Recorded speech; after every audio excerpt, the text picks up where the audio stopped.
So Glen moved to London around 6 weeks ago, as he told, from Australia. So you might have known him from CSS Modules and a bunch of other things he'd been doing. I believe he also been working on style components in a way, right? Yeah. And he's building a product and with very interesting concepts. I've been following these concepts and trying to build something similar like way back until people have been ready for that. Hopefully Glen will succeed with that. And I see he's ready. So let's give some hands to Glen.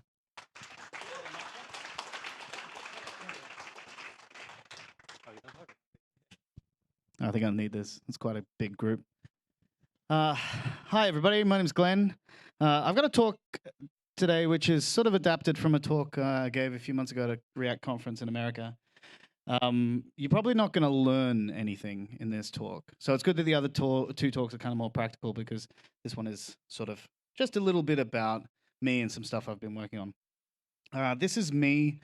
That's me on Twitter. That was me on my rooftop in Melbourne, which I've had to leave. If you need to get in touch, or if you want to get in touch or have questions or something, that's the best way to get me, is just to hit me up on Twitter. Just slide into my DMs. They're open. Just say hello. Yeah, as it was just announced, I've just recently moved from about as far as you can put on Google Maps and still see it on one side of the Earth. I think this is why the Flat Earth movement is getting traction, because it's much easier to visualize how you get between two places on Earth, even if it's not actually real.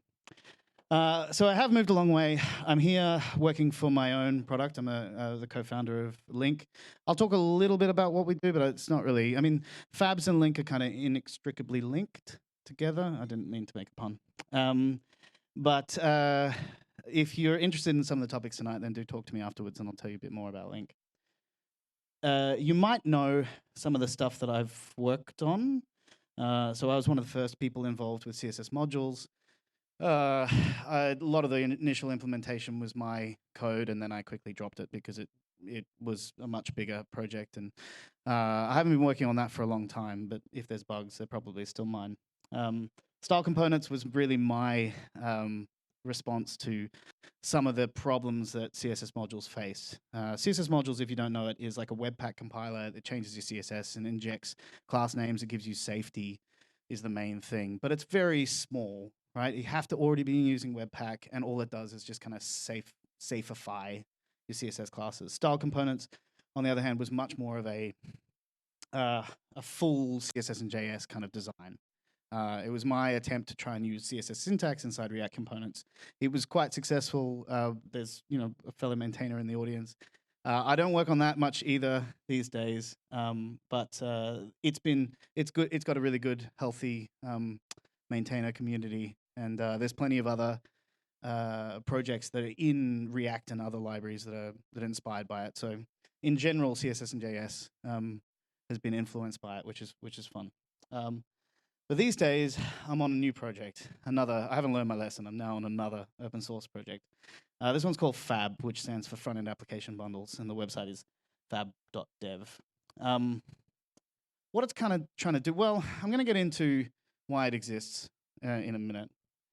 But I thought I'd give you the overview right up front, just so everyone kind of anchors on what it's actually trying to do. So a FAB is a compile format, right? So it's an interchange format, something that you can compile your code to, and then you can send it somewhere that will then execute it.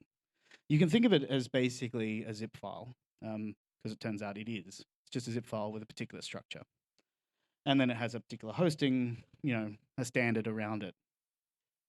And the goal for FABs is for any front-end project, including those that use a lot of server rendering, to be able to run anywhere that you can run JavaScript. Now, traditionally, if you say, all right, I want to run JavaScript on the server, you're talking about Node.js. But FABs don't target Node.js. They target V8. Now, I'm not going to talk about the specifics underneath that. If that has interested you at all, then come talk to me about why. But for a lot of reasons in the future, V8 is a more forward-looking target than Node.js. Okay, so what I want to spend most of my time today talking about is actually why why I'm working on this, right? Why I think this is a good project, why I think now is the right time to do it, and it's not just because my product can't exist without it. So the best way I can convey that is to talk a bit about a history, right? A bit about my history, a bit about the web history, a bit about how we've gotten here, and why I think we need something like FABs. So my first job at a university was in 2005, and I was doing transport modeling. Right, so if you don't know what transport modeling is, basically it's a big mathematical simulation of a city and how everyone moves around. Right, we were doing Australian cities, which are a bit simpler than London, but you know, potentially our software could have modeled how everyone gets everywhere they need to go, including coming to meetups on a Monday night. Is it Monday? Is it Monday? Yeah. On a Monday night, how they get there with the tube and show the impact of, say, building the new Elizabeth line or whatever that's going in, whenever that comes in. Or putting 1 million new people in Battersea, right? That's the kind of software we're writing. And it was great because I was straight out of university. I'd just done computer science degree and I had some tech skills. I had no people skills, right? And so in computer science, there's plenty of jobs you can get where you don't have to interact with people. It wasn't until 5 years later where I started working on the web. And the thing I remember from my first day working for this place in Melbourne was they were showing me how to deploy something. And then as we were talking, we then at the end, we deployed some code, it made a tiny little change. 10 minutes later, we had a look at the analytics, and 2,000 people had executed this line of code. I was in a Rails app. And I've been programming professionally for 5 years, and I reckon basically 12 people total had ever executed any code that I'd written, right? And I think if you work on the web, you kind of forget that there's this whole other world of people, whole other world of ideas and software professionals who don't have that excitement of being able to reach anyone at any moment, whose lives are not impacted by the needs and the constraints of a big user base. And that kind of got me hooked. The other thing that got me hooked was that I was a back-end programmer and it was 2010. And so we felt like kings, right? We had 9 of us on this project and we had 1 front-end developer part-time, right? And I thought, okay, this is going to be becoming a bit of a growth industry. This is unsustainable. The other thing is that this division is only obvious in retrospect because all of us back-end developers called ourselves full stack, but we didn't know HTML or CSS. So anyway, so now, fast forward a little bit. 2014, I started working, React came along. That's when I started using it. I mean, this is a React meetup. This is React Advanced. So, we're the cool kids now, right? Everybody's doing React. Everything's awesome. And it's true, React's actually been pretty good. I mean, I can't believe that's 5 years ago, but it does skip a spot in this history, which is that there was a time when I started working on the web and when web tooling was kind of getting better, but not quite there yet. And it wasn't really obvious that there was something better coming along. And honestly, for the first couple of years of React as well, it's only now in retrospect that React looks like a step change. And the reason I wanted to talk about this is mainly because each of these projects was borrowing something from somewhere else, right? They were bringing concepts from either desktop UI or earlier web development. And you kind of get this phase where in technology, where first you have a whole lot of copies, and then you have a proper adaptation, and then things move on. It's like a generational shift. And I think that React has been successful because it's the first proper web native adaptation. Which brings me to Docker, because Docker is something that happened similarly and had a transformative effect on the back end a little earlier. Right, so I'm going to be the first to admit that I don't actually know what Docker is very well, except that it slows down my computer, it eats up on my RAM. Other people tell me to use it, but I understand the design enough to put a couple of slides on. I've given this talk before and nobody pulled it up. So anyway, if you don't know Docker too well, this is the best way I know how to explain it and understand it, which is that in the olden days, you would have servers that were specific to the type of code that they're running. So you'd have a database server, and all it would do is run databases. You'd have a Ruby Rails server, in my experience, and all it would do is run Ruby code and then Node.js for JavaScript.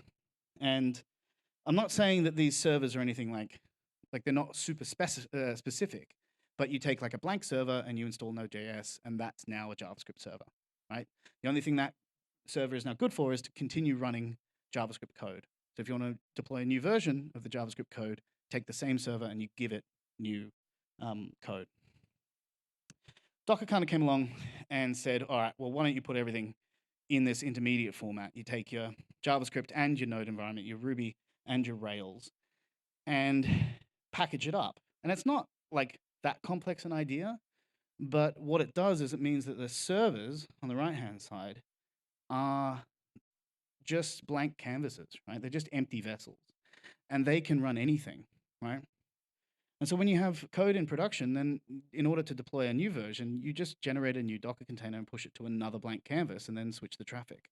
So all of these complexities that came away from having permanent infrastructure that was reused kind of disappear. But the thing I want to talk about with Docker that I think is relevant to what I'm talking about today is one of the, and in fact, actually you can see it in the Docker logo. The Docker logo is some kind of shipping vessel with a bunch of shipping containers on it. I don't think that the Docker whale is seaworthy in that layout. Depends what's in the containers. But anyway, the shipping container metaphor was how Docker was explained to me. So I don't know if you've heard this metaphor, but basically the story goes that the most important discovery, most important invention of the 20th century was a box, right? That after all, you can think of everything else in the world, this is the most important invention because it changed how the entire world interacts with each other.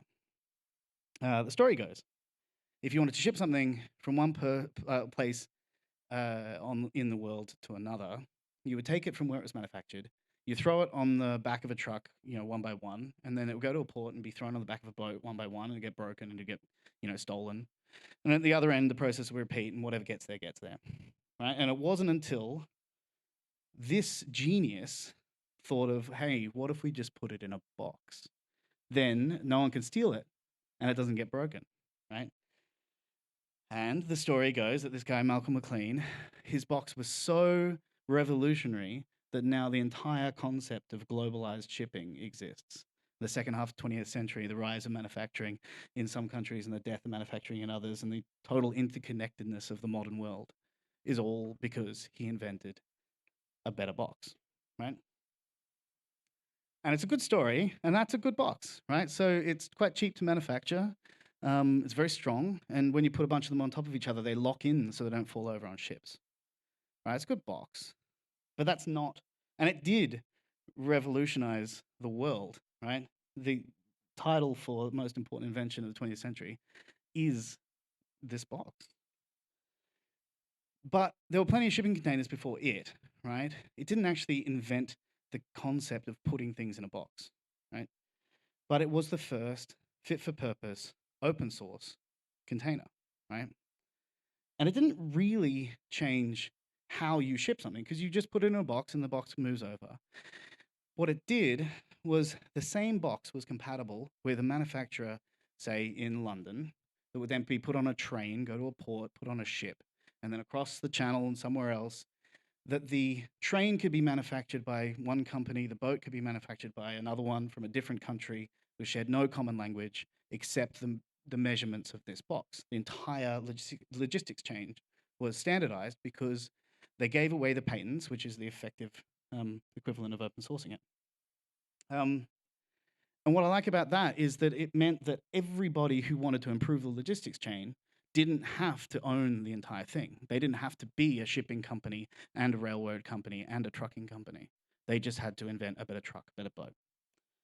And it's actually that idea that Docker borrowed, and that's the idea that's inspired FABs as well. It's once you have a standard, like Docker, there were containers before Docker. And in fact, there's tons, if you go on the Docker website, there's so much information about how Docker's a better box. But it doesn't really matter. It just needs to be good enough and open source, right? So Docker put a bunch of useful pieces together, solved the problem well, made it open source, and became a standard, right?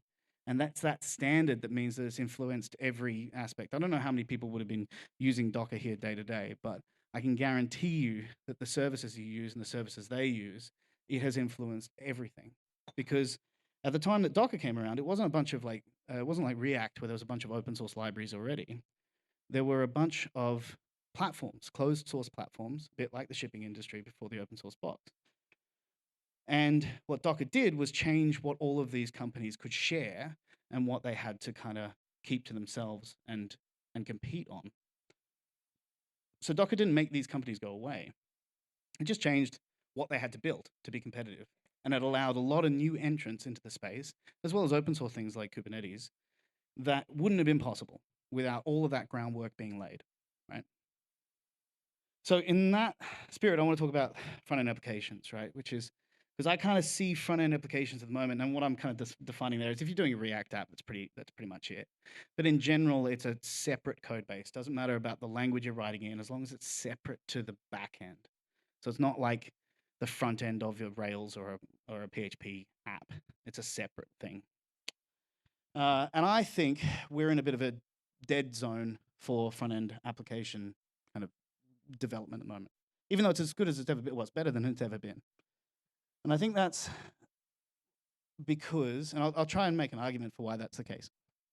I think that's because at the moment, there's a huge difference between if you're developing an app that can be deployed statically, so it just generates inert HTML, and maybe it's empty, maybe it's pre-rendered, but when it comes to serving it, you can just throw it on S3 or whatever, versus anything that involves either server-side rendering or server-side logic. And I'm not saying that one of these is better than the other. What I'm more annoyed about is that there's no real gentle ramp between the two. So you can't really start static and then gradually sprinkle areas of dynamism. And if you want to start with a full service rendered thing, then you can, but it's an upfront cost, right? And I think the reason for that is because, as I mentioned before, like the web is for users. The web is to be released. It's to be shared with people. There's no good making websites that nobody can access. And so everybody naturally starts with the end in mind. Everyone starts with where they're going to host it. And your options for static are a fair bit better than your options for dynamic stuff. And as you go down this page, it's kind of things kind of get a little bit more awkward, more expensive, more complicated. You need monitoring, you need ops, to the point where you don't want to be locked in to some of the platforms you have options now. So you say, oh, bugger it, we'll just use Docker, right? And then you get in a position where you have a tiny amount of code, like an index HTML and one CSS file, deployed on something that was designed for Postgres or Nginx, right? And this, I think, is the copying phase of the kind of generational shift that we're going through, where the best thing to do for a complex app is to grab something that works for backend and make it work for front end. What I'm really interested in is that I see this exerting a bit of a back pressure on the design of the frameworks that we use to develop the apps, right? So the quality of something like Netlify, which is the best, if you haven't played around with Netlify, it's just a dream, right? But it only supports static sites with a few little things on top of it. And as a result, it's so good, it's actually holding us back, right? And I want to talk a little bit more about that. So basically, static hosting is so good with things like Netlify, then it shapes the way teams choose to change their products as well as the frameworks that people are building. And I think the best example of this is Gatsby, right? Gatsby is a static site generator that's designed to make you feel like you've got a full dynamic app. You can use GraphQL, you can use CMSs, everything's event-driven, and it's amazing. But ask anyone who's got a Gatsby app in production with more than a few dozen or a few hundred routes, and you start to see the weaknesses of trying to generate the entire app on every change, right? It becomes slow. You're optimizing images that you shouldn't have to optimize all the time. You're generating thousands of pages of blog content when you've only edited one. And Gatsby is a fantastic project, don't get me wrong. It's got a good community and it's got a great team behind it. And yet they're constrained by the fact that if they added any kind of dynamism, then all of their Gatsby customers would have to learn how to use someone who's not as easy to use as Netlify, right? And then you have, on the other hand, you have things like Zeit, which is a San Francisco company, is really good. They're making a thing called Next.js, which in recent times is absolutely fantastic. And Now, which is a great hosting platform that's very closely designed with Next.js. And they're basically the most innovative company in web development at the moment, because they're kind of the only ones who can be, because they're the only ones that control the whole ecosystem, right? They're the only people who control the truck and the boat and the railway in order to introduce a new box. And as good as they are, and again, I don't fault any of the work they've done, they're still not as good as making things open and accessible for each individual person to say, hey, I want to grab a little piece of that tool chain and I want to improve it, right? I want to invent something that's going to make everyone's better. So the other thing that's happening is React is going to release something that everybody's going to want, and it's going to need a server.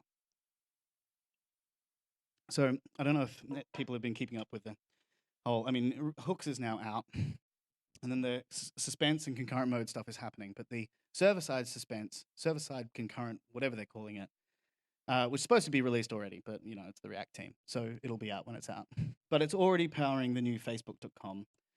And what it does is it drips pieces from the server to the client. Doesn't wait for the client to be able to boot up and execute the JavaScript, right?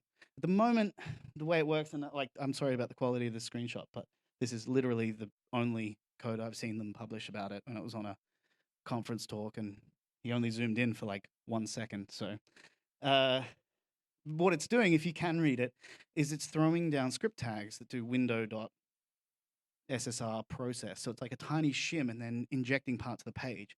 Basically, it sets up a race between the server and the client. If the server has all the data it needs, it will send down HTML rendered like server-side rendered.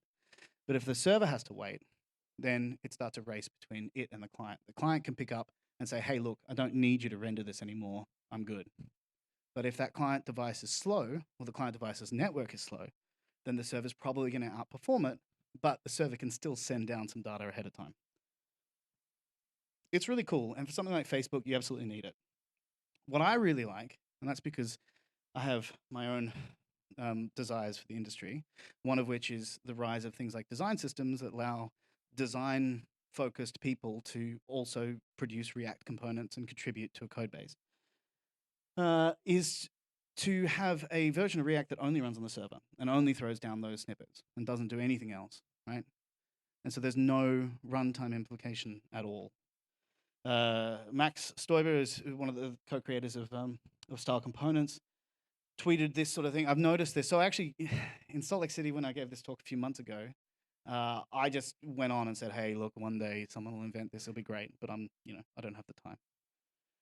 Recently, I've started to notice people have started to talk about the idea that maybe it doesn't have to be. React doesn't have to just run on the client. Maybe it can run on the server. Maybe it can detect that the client has, is in the same building and has a fiber connection. So there's no reason to do anything for them. Just give them the code and they'll run it. Maybe they're on a spotty 3G connection on a train, in which case, if the website can work and they get no client-side JavaScript, then that's better. Maybe it can go between them. I'm going to skip those two as well. I can make my point. Which brings me to front-end application bundles, because this is effectively something to break that deadlock, right? Something to break the difference between static and dynamic apps, to allow your app and frameworks to just gradually get more complex. Start static and gradually get more complex. And I'm not going to go into much detail. I know I've already rabbited on for far too long. But it is interesting. So FABs is the open source core of Link, the product that I've been working on, which means as an open source project, it's pretty new, but in terms of stress testing it with our customers, it's been really resilient. So this design kind of settled down about a year ago, and it hasn't had to change since. So we haven't found any server rendered app of any complexity so far that can't be compiled to these two things, right? So the first is just a single JavaScript file that is capable of running outside of a node process. So a lot of the work in making a fab is generating that file from whatever app, right? So if you've got a server rendered app at the moment, you probably assume it's got node, you probably assume it's got file system. It assumes it's got a whole lot of things, right? To get that to running in a single V8 container, it takes a bit of work, but it turns out the Webpack has been doing that for ages, and Browserified before that. mocking in all these things. I mean, we're not inventing this stuff. We're just repurposing it for server code instead of browser code. And on the other hand, we have the idea of assets being under a predictable naming pattern, so /_assets, in order to be able to host them efficiently, but also content addressable. So most apps, if you're using Webpack, will already be doing this. They'll be putting like the long string inside their file name. So, favicon.xy, abc123def.ico. We do that as well to make sure that you can have as many of these fabs and they can be all stored next to each other without overriding each other. So all the assets are guaranteed to be safe, which is the only way that what we do, which is deploy every commit, was the only way that we can efficiently do that. Again, if these details are interesting to me afterwards, I'm not going to go into any more detail. Except to say that then you can deploy them as if you were deploying anything else, right? Which is, hey, it's a single unit. I'm going to send it to somewhere that can host both assets and execute JavaScript. So Heroku, Docker, now, basically anywhere that at the moment runs Node.js can pretty much host a fab. But the more interesting use case is to serve each of those parts, to split it apart and serve them in a way that is the most efficient, right? So in that case, Cloudflare Workers is a new platform. I don't know who might have heard of Cloudflare Workers. I'm a big fan of them, and I think they're going to change what everyone expects to be deploying to. But Amazon S3, I assume a lot of people are familiar with.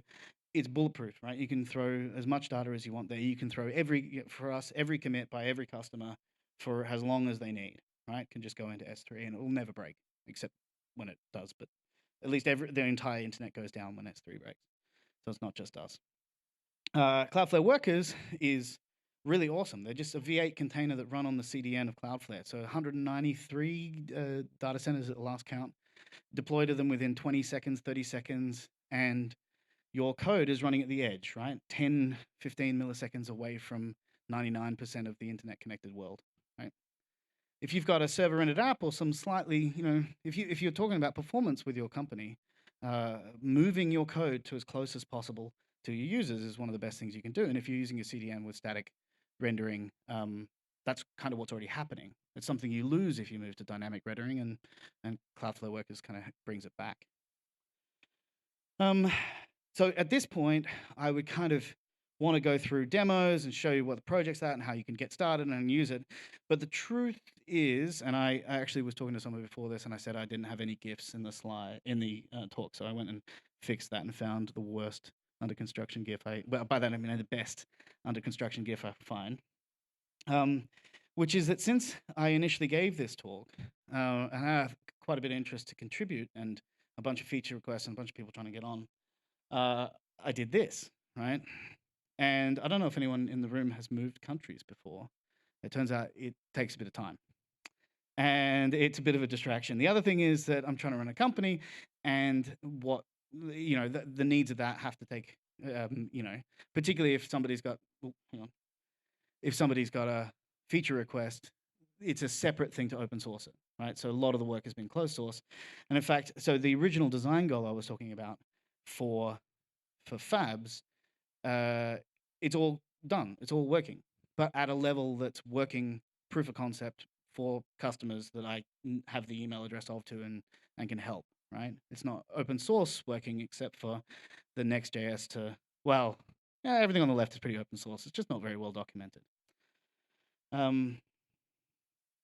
But I wanted to just share with a couple of, the minutes I got at the end here, a couple of the challenges that I've faced as an open source author recently, and some of the things that I've realized about trying to run a project like this.